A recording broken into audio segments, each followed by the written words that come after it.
பிரதமர் நரேந்திர மோடியின் பிறந்த நாளை முன்னிட்டு சென்னை எழும்பூரில் உள்ள அரசு மகப்பேறு மருத்துவமனையில் 105 குழந்தைகளுக்கும் அவர்களின் தாய்மார்களுக்கும் சோப்பு, பவுடர் உள்ளிட்ட பொருட்கள் வழங்கப்பட்டன.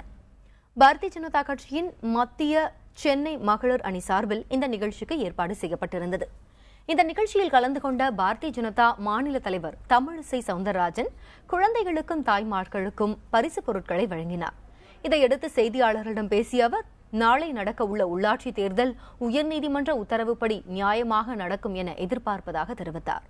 இந்த தேர்தலில் மக்கள் அனைவரும் வாக்களித்து தங்கள் ஜனநாயக கடமையை நிறைவேற்ற வேண்டும் எனவும் அவர் வலியுறுத்தினார். தேர்தல் தேதி அறிவித்ததிலிருந்தே ஆளுங்கட்சியால் பாரதிய ஜனதா கட்சி வேட்பாளர்கள் மிரட்டப்பட்டு அதன் விளைவாக அவர்கள் போட்டியிடுவதிலிருந்து வாபஸ் பெற்றதாகவும், மிரட்டலுக்கு பயந்து அவர்கள் அதிமுகவில் இணைந்துள்ளதாகவும் அவர் தெரிவித்தார். பாரதிய ஜனதாவில் உட்கட்சி பூசல் கிடையாது எனவும் தமிழிசை கூறினார். தேர்தல் உண்மையாக நடந்தால், தேர்தல் நடுநிலையோடு நடந்தால், வாக்காளர்களுக்கு எந்தவித அச்சமும் இல்லாமல் சுதந்திரமாக வந்து வாக்களிப்பதற்கு அவர்களுக்கு ஏற்பாடு இருந்தால், வேறு எந்த அழுத்தமும் இல்லாமல் இருந்தால், நிச்சயமாக பல இடங்களில் பாரதிய ஜனதா கட்சி வெற்றி பெறும்.